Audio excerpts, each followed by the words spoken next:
Hey everybody, welcome back. And today we are talking about the second part of Chapter 8 in the Dessler book. This is the Dessler textbook, Fundamentals of Human Resource Management. So Chapter 8 in Dessler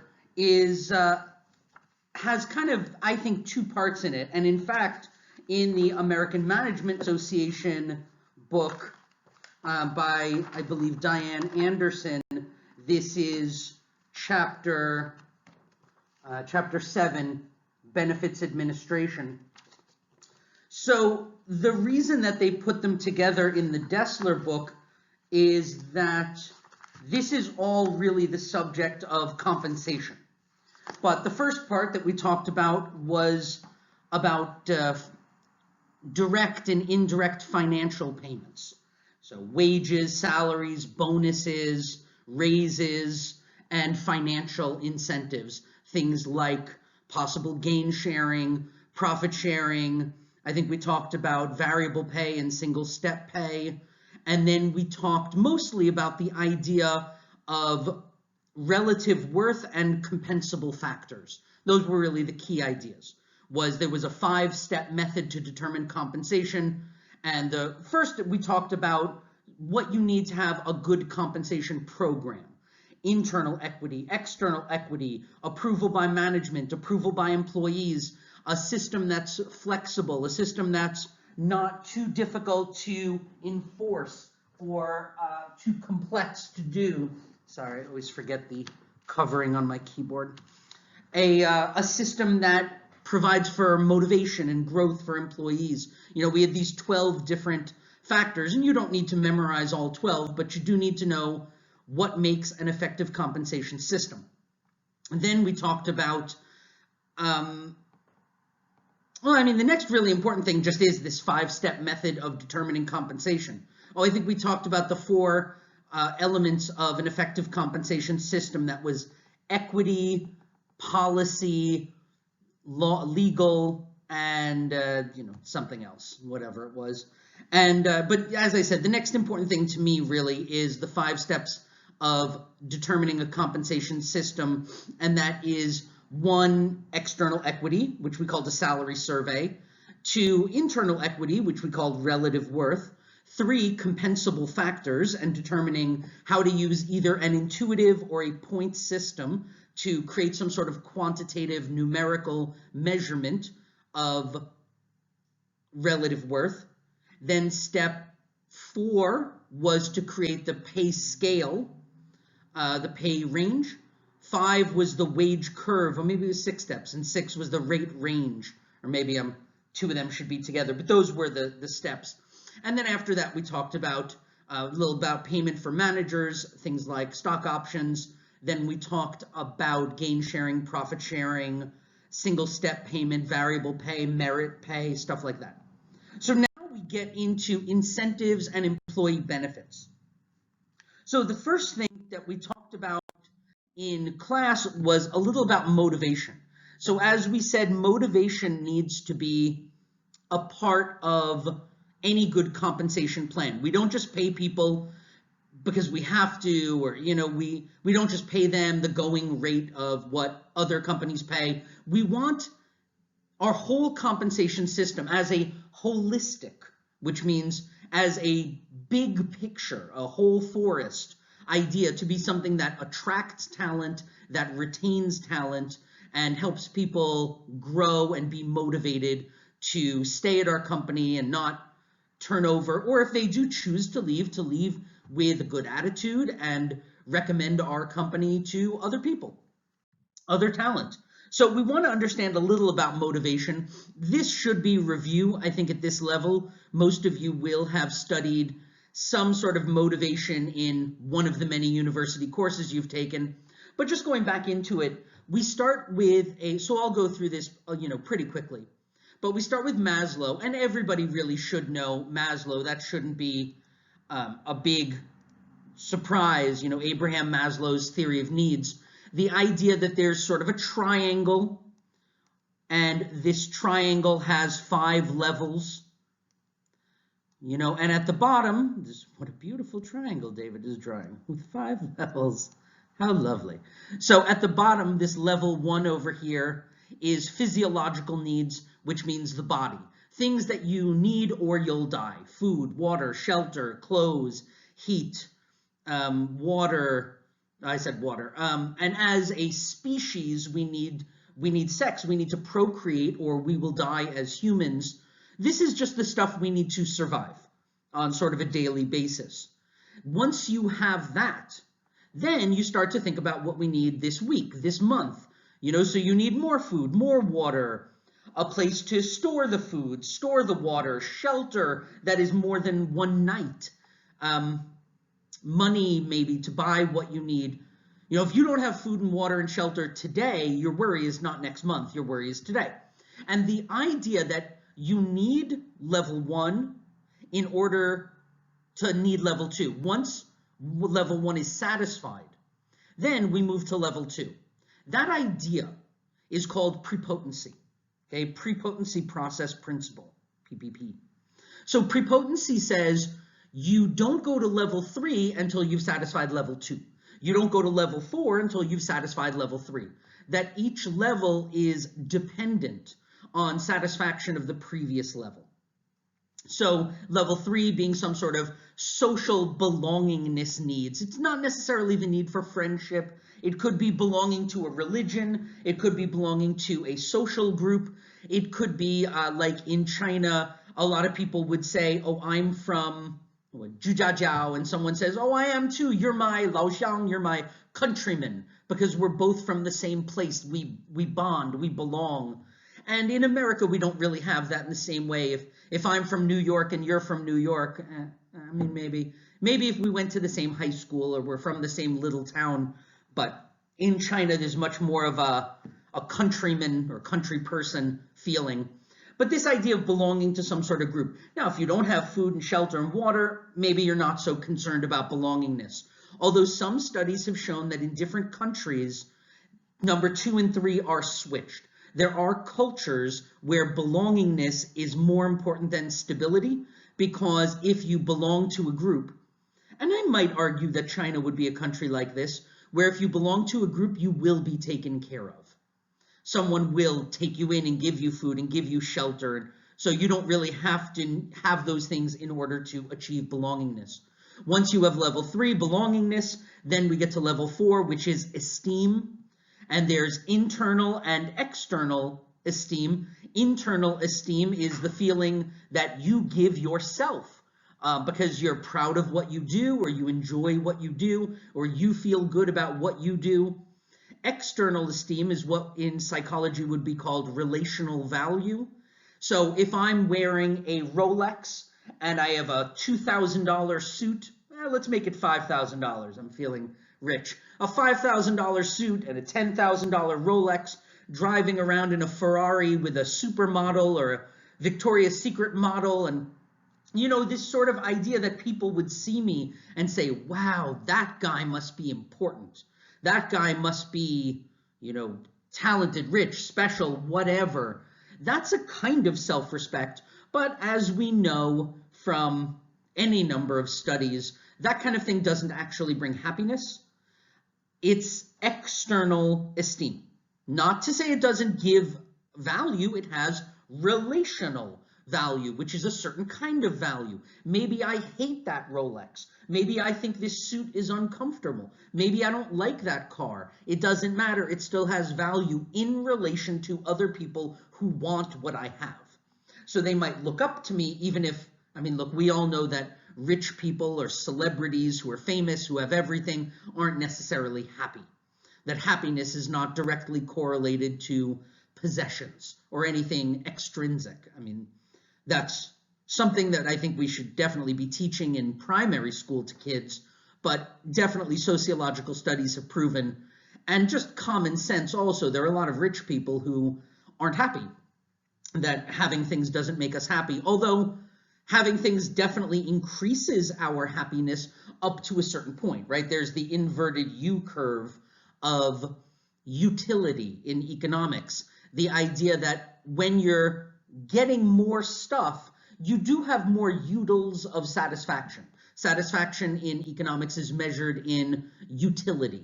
So if you're very hungry and you eat a sandwich, that sandwich makes you so satisfied. It's so delicious. It has a lot of utility. You're still hungry. You eat another sandwich. It still tastes great. You still love it. It has a lot of utility. By the time you eat the 6th sandwich, you're not hungry anymore. You don't want it anymore. Even though it's the same thing, there's less satisfaction coming from it. So when you're earning $20,000 a year, your step up to earning 30 is huge. Your step up to earning 40 is huge. But when someone's earning $4 million a year, your step up to 5 million is less. Even though it's $1 million a year, for a lot of people, it would have diminished utility. Anyway, the point of Maslow, I know I said I would go through this quickly, but tends not to be my pattern. So the point of Maslow is not just that there are 5 levels, but one, that this is universal. His idea was this applies to all people in all countries, of all ages, of all nationalities or races or ethnicities. It doesn't matter. It applies to everybody. And the prepotency principle is there.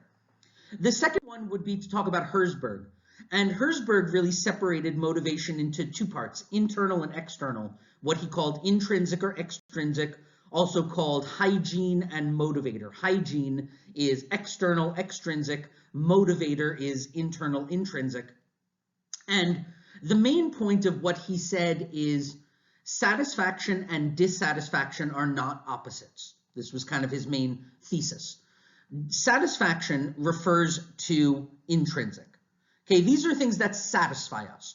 These are, in Maslow's terms, I can't go backwards, I forgot. In Maslow's terms, these are what we'd call the higher level needs. Self-esteem, self-actualization, maybe belongingness. These are the higher level things, and they're insatiable. You can never have too much self-love. You can, we're not talking about ego or arrogance or pride. We're just talking about true self-love. You know, the feeling that you're growing as a human being. It's not like you can have that too much of that. But people can have too much money, to the point that having more doesn't really bring very much satisfaction. So higher level needs are insatiable. We can never have enough of them. And that's satisfaction. And if you don't have those needs, so if you work at a job that you don't feel good about, let's say you're doing something that you think is bad, you're polluting the environment, even if you earn a lot of money, then you have extrinsic motivation. You have a high salary, you have a beautiful office, you have a comfortable chair, you have, it's in a beautiful building in the center of the city, you have an expensive car. If you have all that stuff, that external stuff, you are not dissatisfied. But you're also not satisfied. So Herzberg's point was that these are very different ideas, and that hygiene goes to the idea of dissatisfaction. If you have all this external stuff, you're not dissatisfied. But it has nothing to do with this totally separate idea of satisfaction. These are totally separate ideas, just in English. They sound like opposites, but they're not. And that dissatisfaction is about, do you have external stuff? You could be dissatisfied if you don't have a good salary, or not dissatisfied if you do have a good salary.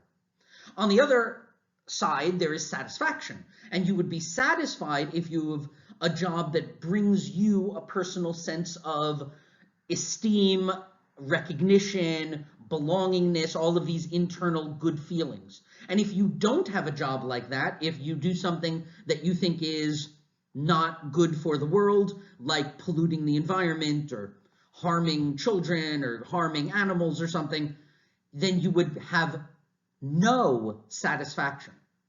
Not dissatisfaction. That's a totally separate idea. That has to do with external stuff. But you would have no satisfaction. So in Herzberg's idea, it was very possible to have both very dissatisfied and very satisfied.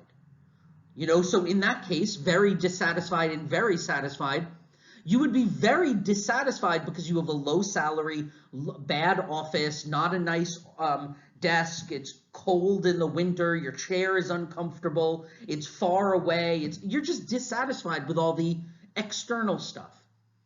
But what you're doing gives you a good feeling.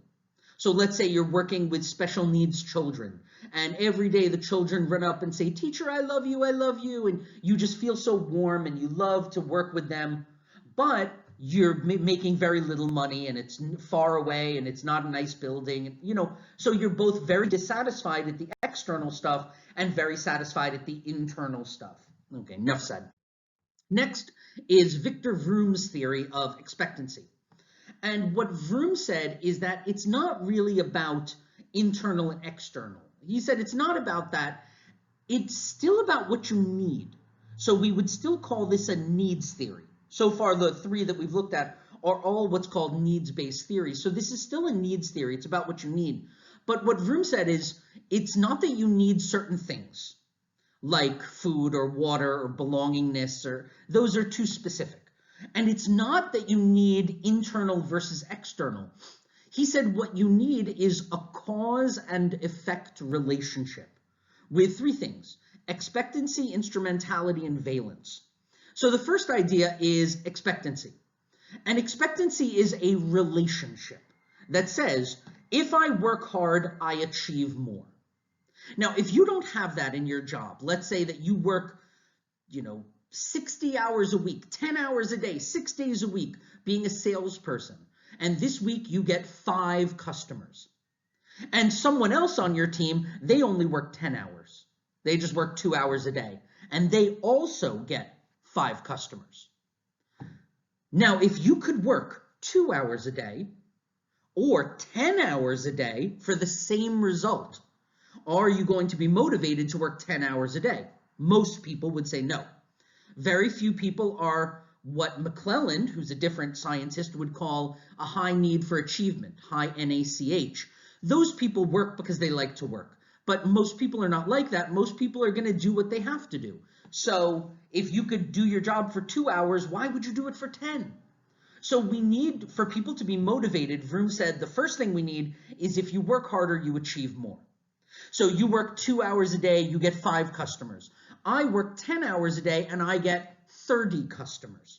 Okay, well now I'm gonna, I achieved more, so maybe I'll be motivated to work more. But that's not enough, Vroom said. He said also we need instrumentality, which said if I do achieve more, so you work 2 hours a day, you got 5 customers. I work 10 hours a day, I got 30 customers. So what? Those 30 customers that I got, do they give me something? Do I get a commission, a bonus, a reward, something? Because if I don't, why do I care that I got 30 customers? So, okay, you worked for 2 hours, you got 5 customers. I worked for 60 hours, I got 30 customers. Now, it doesn't have to be tangible, the thing I get. Maybe my manager came over and said, "David, you're doing great work. I just want to tell you we really value you here." Maybe that's it. Maybe that's enough for me. Or maybe not. Maybe I want a commission or a bonus. But the point is, it needs to be something. If you work harder and you achieve more and you don't get something, most people will not continue to work harder. So relationship 1, I work harder, I achieve more. Relationship 2, I achieve more, I get something. Relationship 3, valence. I get something, it's something I want.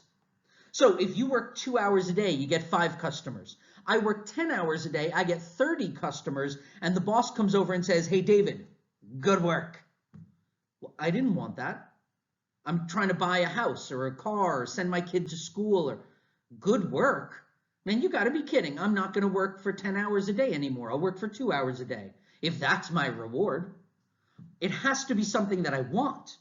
So we need to make sure that the rewards are matched to the employee's goals. So relationship 1, you work harder, you achieve more. Relationship 2, you achieve more, you get something. Relationship 3, you get something, it's something you want. That was Vroom's idea.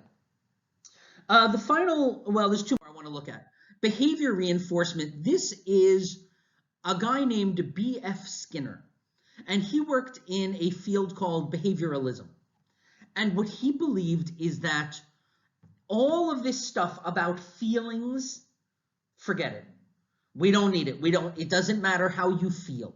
You feel satisfied, you feel dissatisfied, you need this, you need that. He said, no.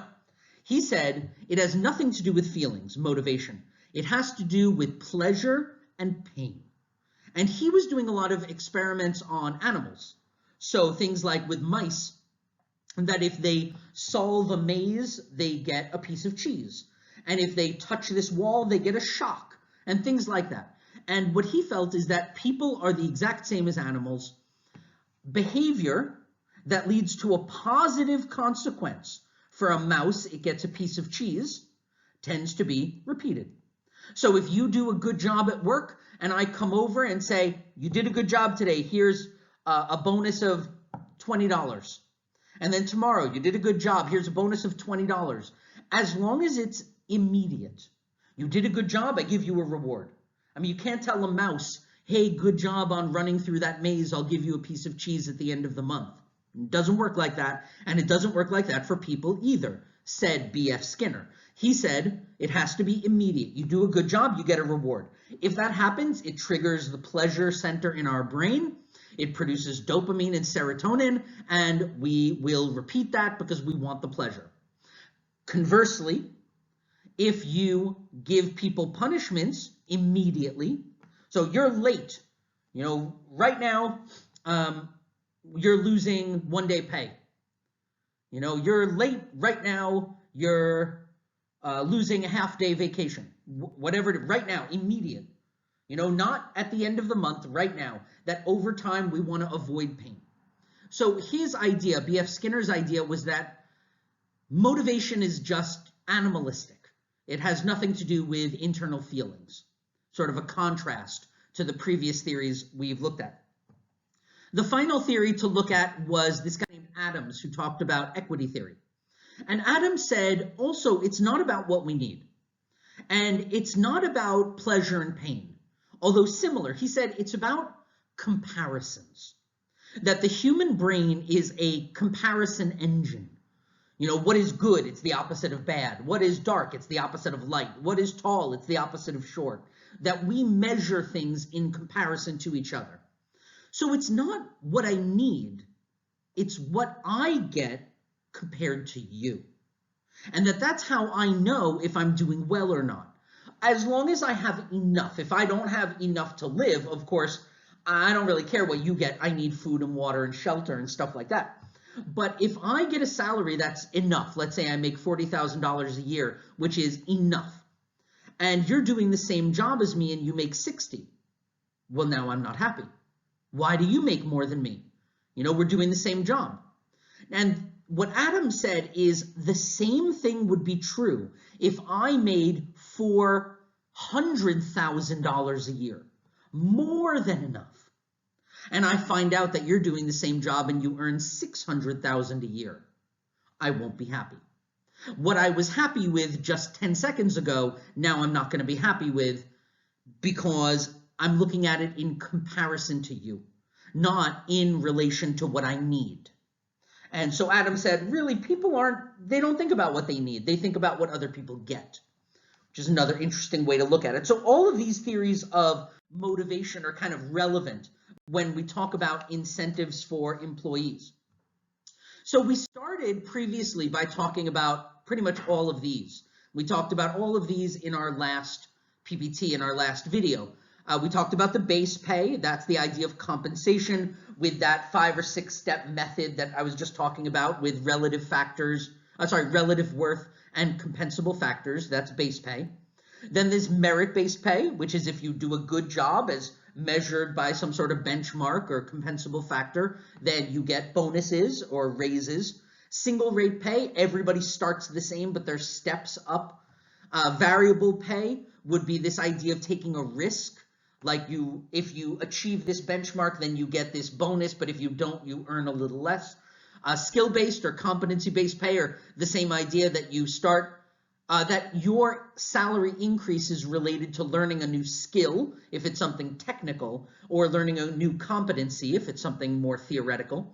Broad banding was the idea of taking the wage curve and which is really a line. And rather than having many different bands, you're in payment band A, B, C, D, E, F, instead making those into broad, band 1 and band 2, and that's it. Instead of having 6 levels, you just have 2 levels. And we talked about the reasons to do that. And then gain sharing, the idea that if the organization has increased productivity as measured by either what it costs to have all the employees work or what our profit is, then whatever the gain is, we could share that with all the employees, right? So that's what we talked about last week, variable pay. Again, this idea of a risk. We didn't talk last week about a piecework plan.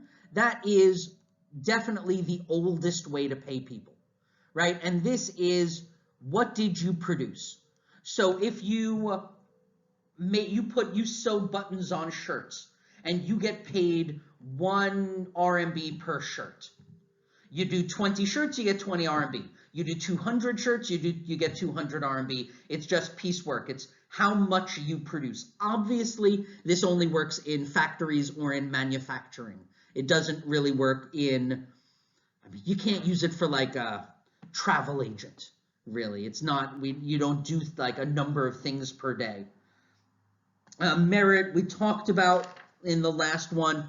The next thing to talk about was recognition-based awards. And this is when you give someone an award that is typically non-financial. It's not something that is a bonus or a commission or a raise. It's not money, but it's still considered to be some kind of award. It could be pure recognition, so people know who you are, like Employee of the Month. It could be social, which would be like giving someone praise, approval, expressing some sort of appreciation, maybe writing them a letter and leaving it on their seat. You may think that's silly, but that's what I think it was the CEO or the VP of Netflix does. She would write handwritten letters. I've been looking at your scores and I saw that this month you did what, and leave it on their seat because that means a lot to a lot of people. Performance feedback. Right? So getting good feedback, whether it's quantitative or qualitative, that also is, we are recognizing how good you did or how good you did last month with this feedback meeting. So there's lots of ways to give people non-financial awards. You could also give people like a more challenging work assignment, or letting them set their own goals, or giving them a bigger desk or a bigger office. Doesn't cost us anything necessarily. We might already have those. Allowing this person to choose their own task. Or when the boss is away, they can stand in for the boss. Or they can do job rotation where for a few weeks they try other jobs in the company. Or continuous learning where we let them take training courses. I mean, all of these things are benefits. Not everybody wants these kind of benefits, but some people do. Talking about salespeople, what we're talking usually is commission. And a typical mix would be 70% base salary, 30% commission. We've talked about commission before, so that should be pretty familiar to you. But it's this idea of every time you make a sale, you get a percentage of it. So if you sell cars, every time you sell a car, you would get whatever, 3% of the price. Certainly, this is what's done for real estate agents when they sell a home. For managers, we talked a little about this. We talked about like stock options and things like that. There is a law that we didn't really talk about called the Sarbanes-Oxley Act that was created to try to stop a trend that had happened in the 80s and 90s in America where CEOs could do a bad job, get fired, and have this golden parachute of millions and millions of dollars. A golden parachute says that if you leave this company for any reason, you get this benefits package. And it can be tens of millions of dollars, even if you were a bad manager, which is crazy. And so the Sarbanes-Oxley Act was trying to have more transparent reporting about this corporate financial oversight. For CEOs, their salary, their actual salary is usually less than 1/4 of all the compensation they get. So think about that when you see that a CEO gets paid $5 million a year or something, that's a fraction of what they really get in terms of things like stock options and other benefits. We talked about stock options already, this idea that you're not actually getting stock, you're getting the option to buy stock for a specific period of time at a specific price, to buy a specific amount of stock. And then there are also things like multipliers. So for an annual bonus, how you did at the company. So if you did an excellent job at the company, here's your company performance based on your sales targets, we could multiply, right? Give you like maybe a 100% multiplier, or 90% or 80% or 70% for different managers' awards. It's possible that their bonus, if you hit certain benchmarks, your bonus will be multiplied by things. So lots of non-base salary methods of incentivizing higher level executive jobs. Next thing is talking about teams. So these days in a lot of companies, people want, managers and executives want people to work in teams. Teams can be very effective. Part of the problem of working in teams is the Ringelmann effect, which I believe we looked at before. Without going deep into it, the Ringelmann effect is an effect that was proven that shows that the more people who are doing something together, the less effort each person will put in. So the idea of if there's a team of 8 people working on a project, each person is going to put in less effort than if there was a team of 2 people. If it was just you and I working on a project, we'd each put in, whatever certain amount of effort. If there was 8 people, there's this propensity, this tendency for people to think, well, everybody else is going to do part of the work too. I don't need to work as hard. That's called the Ringelmann effect. So one way we try to avoid this effect is by giving incentives to the whole team. The disadvantage of this, of course, is the reward is not based on your personal effort, so that you might work super hard and someone else on your team doesn't, and they still get a big reward. And that could be very frustrating for you. The advantage is it might be switched. You might be on a team with other people who work extremely hard. You get a big reward that you would not have gotten otherwise. Profit sharing can be done with teams. We've talked a little about profit sharing already, but profit sharing can be current or deferred. Current profit sharing is where we talk about the current profit quarterly or annually. Deferred profit sharing is where if we're making a profit, we'll share it, but we'll put it into your retirement account. Anytime you see the word deferred, we're usually talking about either when you retire or when you leave the company. To defer is to move something into the future. So there are only 2 times we're talking about, is when you leave the company or when you retire. So this would be if the company makes a big annual profit, we'll share it. Either we'll give it to you guys right now, the employees, as a bonus, or we'll put it into your retirement account.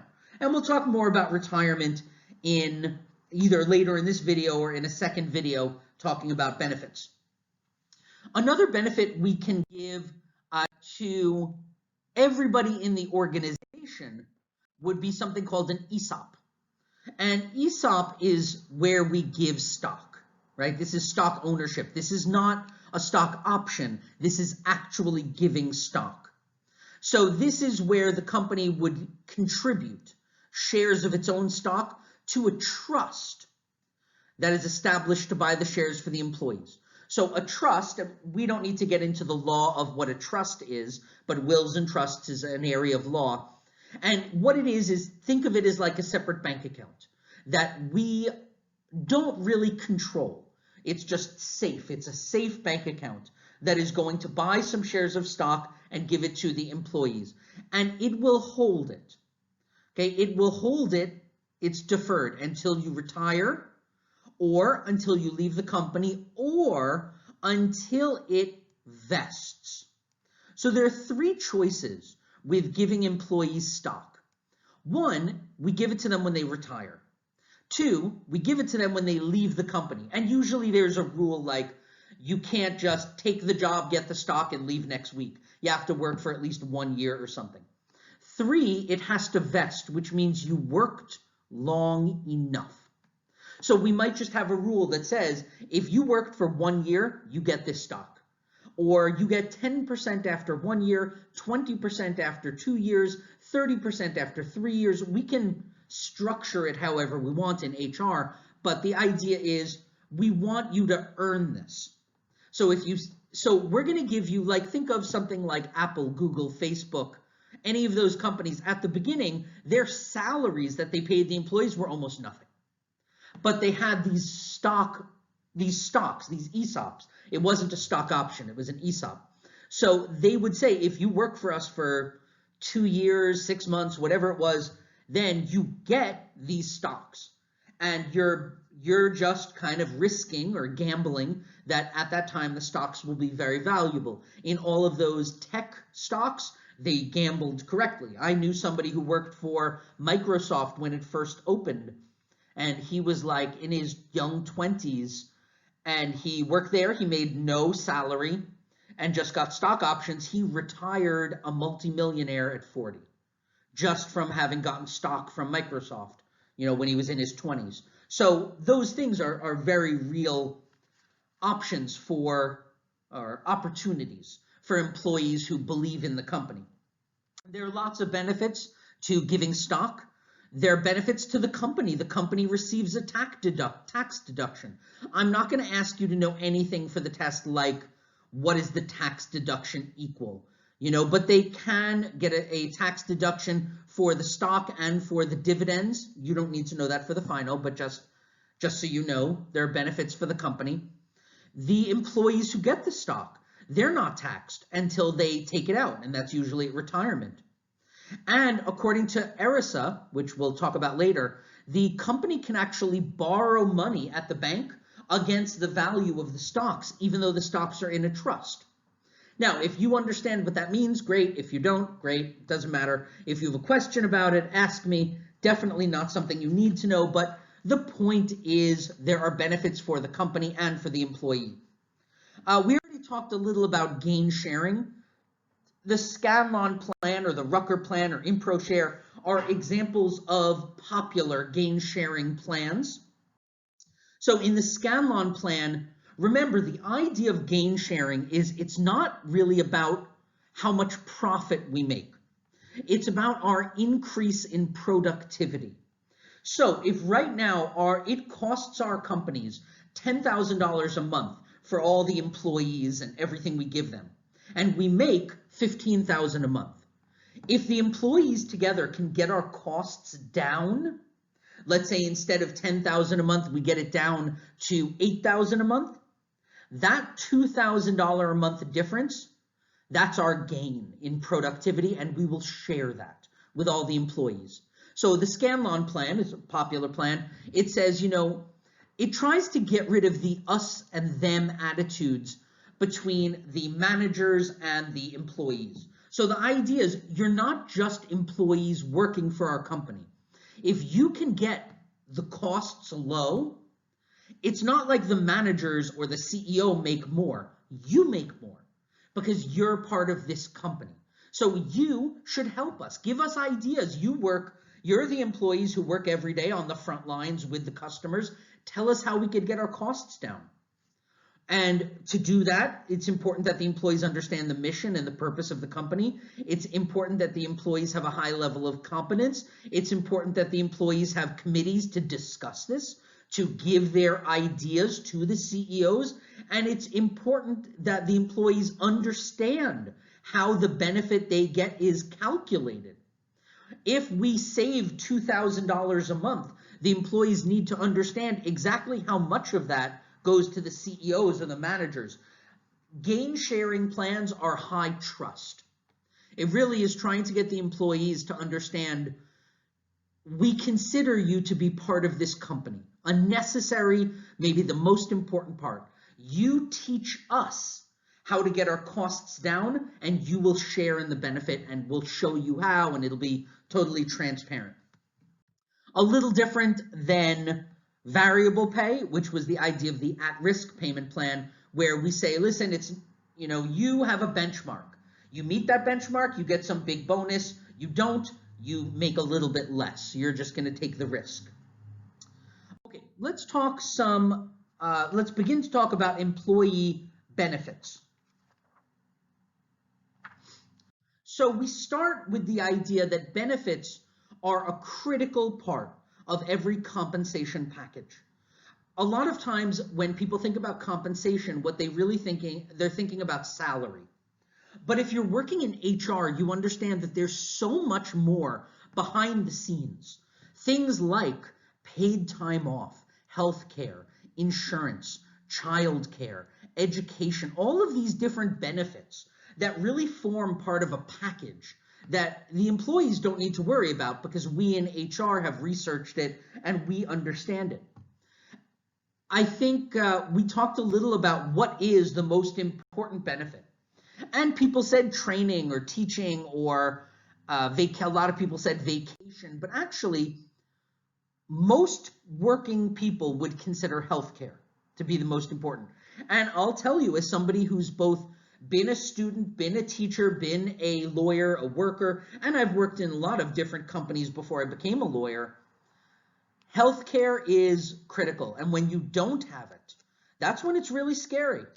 When you know the price of it, depends what country you're in. In China, healthcare costs are kind of reasonable, but in America, they are not.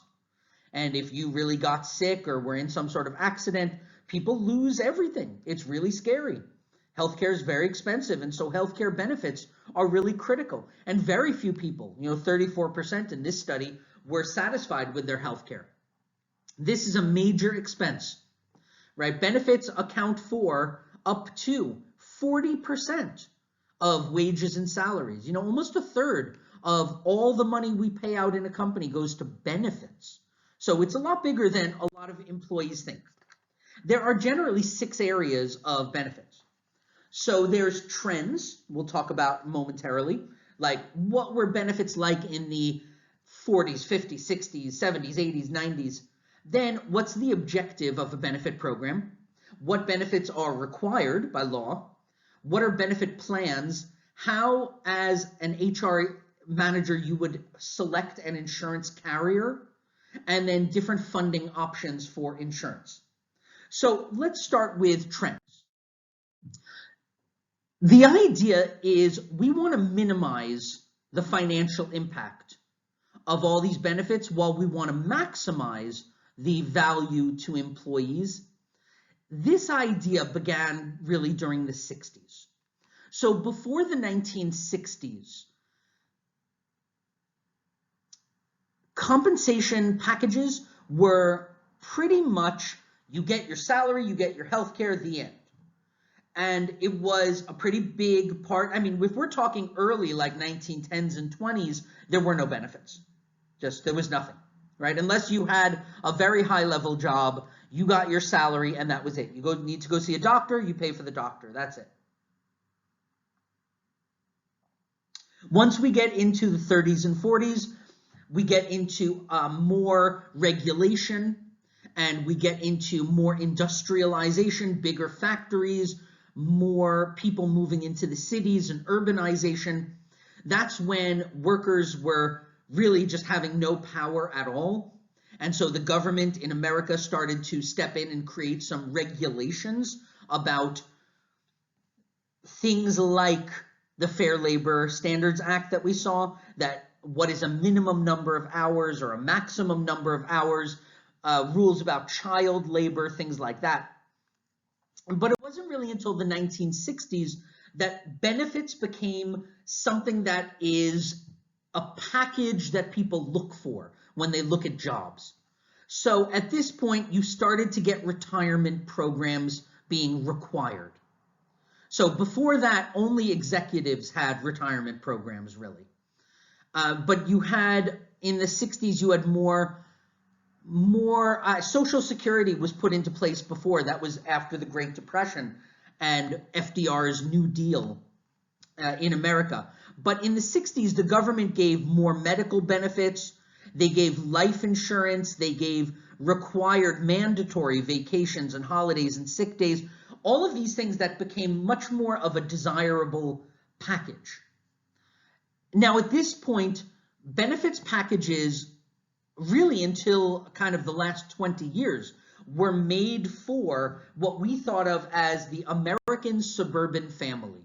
A husband, a wife who stays at home, and 2 children, a boy and a girl, in a house with a white picket fence, this sort of American dream idea. Now that's changed. So in the 70s, we started to get younger people in the workforce. And younger people were less interested in retirement. They wanted more immediate benefits. We also began to have problems with Social Security, that it wasn't going to last forever.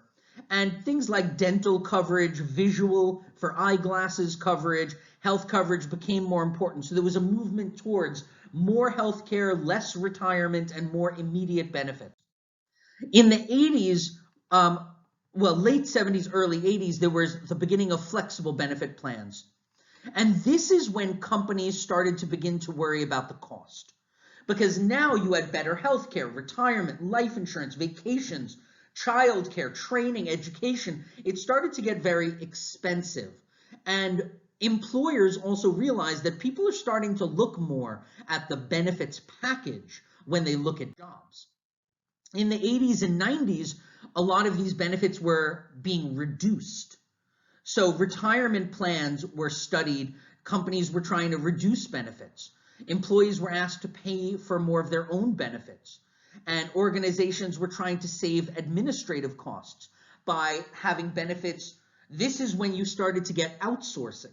So in fact, most companies before this time, they had their own HR department that provided retirement, insurance, Social Security, Social Security was the government, but all of these other things were done in-house.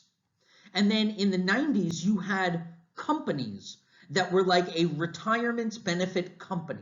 And so if we had like an English teaching company, we could just hire them and they'll take care of the retirement benefits. Or another company that handles health insurance, an HMO, right? A health and medical organization. Is that right? I have to check. But all these organizations that are outside the company that can handle the benefits. In the 20th century, the more recent changes, reductions of Social Security, increased retirement age, less benefits for employees, flexible benefits are paid for by employees, decreased retirement, less health care. I mean, really a decrease in America, at least, of benefits. And now, these days, a lot of jobs don't even have health insurance. Term insurance versus whole life insurance. Term insurance, and we'll talk about insurance a little more later. Term is like you have insurance for a term, for 6 months, for 1 year, for 2 years, not for your life. Earlier in the 60s and 70s, they gave you life insurance. Now it's just for a term. 401k retirement funds instead of government retirement funds.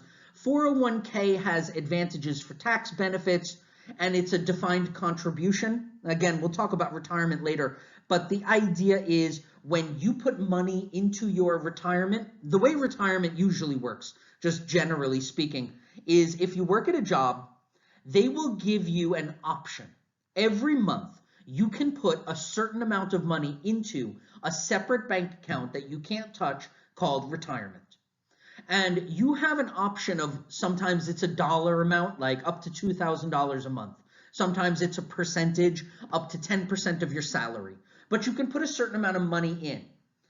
The reason that you can't put everything in is, there's 2 reasons. Number one, that money is not taxed.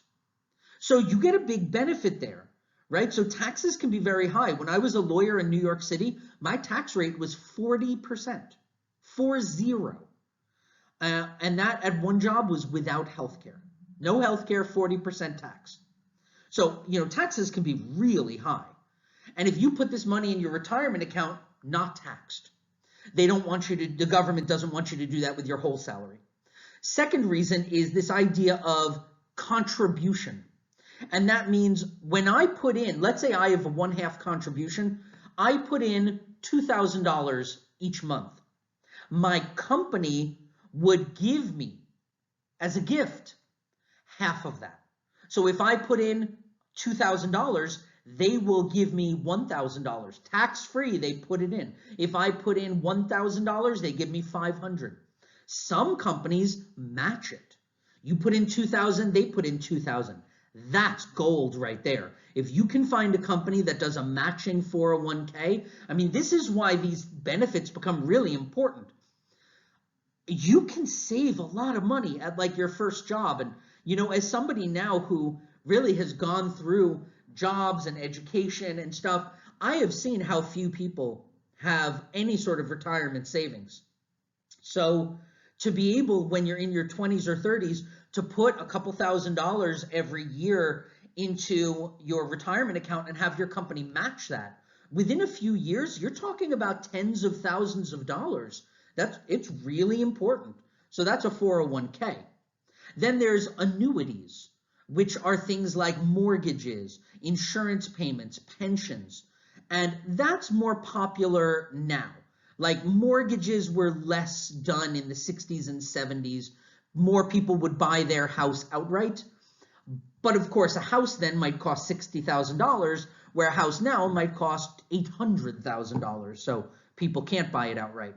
Mutual funds, right? That's more popular now. And we'll talk about that more if you want in class. A mutual fund is just a group of stocks that represents an industry, usually. And this is done a lot for retirement.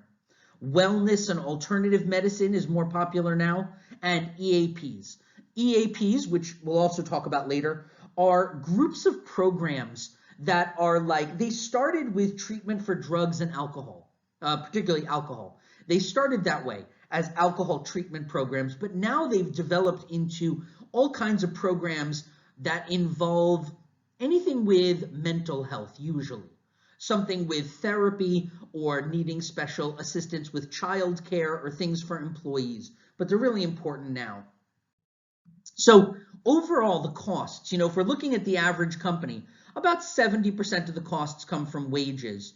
And then retirement is, almost 5%. Legally required benefits, it's close to 10%. Paid leave, very expensive. Health insurance, almost 10%. So you're talking about pretty significant costs for the companies. We said that the next thing was to look at the objectives of these benefits. So the objectives are to keep employees so they don't quit. At the same time, we want to keep our costs low. We want to increase productivity and satisfaction. Ultimately, we're trying to attract good people and keep them. And while doing this, we want to improve motivation and employee growth. We always want to be competitive. If all the other businesses in our industry are giving some sort of benefit, maybe we have to also. But ultimately, we want to attract people and keep people. And while doing this, we want people to be motivated and grow. Again, I'll say that because that's important. We want to attract people and keep people. And at the same time, we want them to be motivated and grow. That's really the objective of our incentives and our benefits and all that kind of stuff. Studies show there is a huge relationship between the benefits and whether people are satisfied. I say people, I mean employees, whether employees are satisfied with the benefits and loyalty. So some of employee satisfaction comes from their salary, their wages, but benefits really have so much to do with employee satisfaction that a lot of people will accept lower salaries when there is a very 丰富 benefits package, abundant benefits. 丰富 is an interesting word in Chinese, but a very abundant benefits package. So employees who are satisfied with their benefits are 3 times more likely to be satisfied with their jobs and be, it says, loyal. That's huge. I mean, 3 times more likely to be satisfied. In the modern world, I mean, especially in the economic situation that the world is in now, employee loyalty and satisfaction is so critical to reducing costs, to maintaining employees and keeping turnover low. Okay, so now we get to our required benefits. Now, we're close to an hour now, so I think what we can do is stop our first video at this point, and then I'll record the second video to cover the rest of this. So we will stop here for now.